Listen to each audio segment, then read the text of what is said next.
జూబ్లీహిల్స్ ఉప ఎన్నిక విషయంలో బీజేపీ వ్యూహం ఎలా ఉంది? ఏపీలో పొత్తులున్నా తెలంగాణలో మాత్రమే సింగిల్ అంటున్న కమల నేతలు జూబ్లీహిల్స్ లో కూడా అదే స్టాండ్ తీసుకుంటారా? అక్కడ బలంగా ఉన్న తెలుగుదేశం పార్టీ ఓటు బ్యాంకు పరిస్థితి ఏంటి? అసలు తెలంగాణలో టీడీపీని ఎందుకు వద్దనుకుంటోంది కాషాయ పార్టీ? లెక్కల్లో ఎక్కడ తేడా కొడుతోంది? బీజేపీ నేతృత్వంలోని ఎన్డీఏలో భాగస్వామ్య పక్షాలుగా ఉన్నాయి టీడీపీ, జనసేన.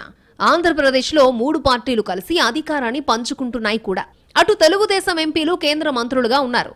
అంతవరకు బాగానే ఉన్నా తెలంగాణకు వచ్చేసరికి సమీకరణాలు మారిపోతున్నాయట.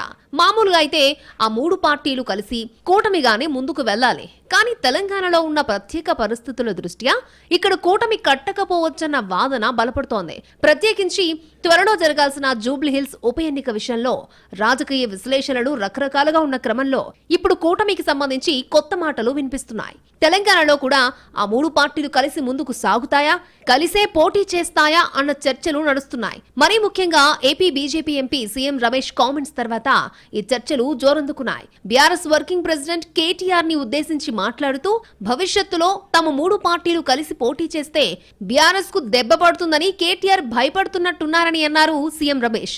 ఆయన మాటలు అన్నాకనే తెలంగాణలో కూడా కూటమి రాజకీయంపై డిస్కషన్ పెరిగింది. కానీ తెలంగాణ బీజేపీ నేతల వెర్షన్ మాత్రం డిఫరెంట్ గా ఉంది. రాష్ట్రంలో కమలం సింగిల్ గానే వెళ్తుంది, ఎలాంటి పొత్తులు అవసరం లేదని క్లారిటీ ఇచ్చేశారు ఆ పార్టీ నాయకులు.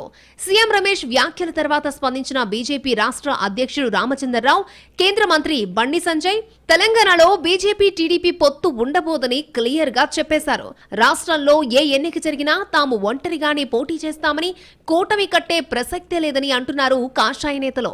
స్థానిక సంస్థల ఎన్నికలైనా, అసెంబ్లీ, లోక్సభ ఎన్నికలైనా తెలంగాణ వరకు తమది సోలో సాంగేనని తేల్చేశారు. అందుకిక్కడున్న ప్రత్యేక రాజకీయ పరిస్థితులేనని అంటున్నారు రాజకీయ పరిశీలకులు. బీజేపీ నేతల కామెంట్స్ తో త్వరలో జరగబోయే జూబ్లీహిల్స్ ఉప ఎన్నికలో సైతం ఎన్డీఏ తరపున కాకుండా డైరెక్ట్ గా బీజేపీ అభ్యర్థే బరిలో ఉంటారని తేలిపోయింది.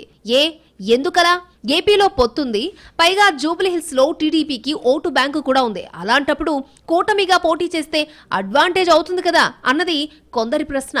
కానీ బీజేపీ లెక్కలు మాత్రం వేరుగా ఉన్నాయట. ఏపీ పొత్తును తెలంగాణకు కూడా విస్తరిస్తే అది బీఆర్ఎస్ కు అడ్వాంటేజ్ అవుతుందన్నది కాషాయ పార్టీ క్యాలిక్యులేషన్ గా తెలుస్తోంది. ఇక్కడ టీడీపీని కూడా ముందు పెడితే బీఆర్ఎస్ మళ్లీ సెంటిమెంట్ రాజేసి లబ్ధి పొందుతుందన్నది కమలనాథుల అభిప్రాయమట. అందుకే తెలంగాణ వరకు తెలుగుదేశంతో ఎక్కడా డైరెక్ట్ గా పొత్తు పెట్టుకోకుండా దూరం పాటించాలని అనుకుంటున్నట్టు సమాచారం. ప్రస్తుతానికి జనసేనతో కూడా ఇదే దూరం పాటించాలి అనుకుంటున్నట్టు సమాచారం. అయితే జూబ్లీహిల్స్ నియోజకవర్గం వరకు చూసుకుంటే ఇక్కడ టీడీపీకి బలముంది. ఆ బలాన్ని బీజేపీ తనకు అనుకూలంగా మలుచుకుంటుందా లేదా అన్నది ఆసక్తికరంగా మారింది. పైకి కనిపించుకున్నా అంతర్గత సర్దుబాట్లు ఉండొచ్చన్న గుసగుసలు వినిపిస్తున్నాయి తెలంగాణ పొలిటికల్ సర్కిళ్లలో.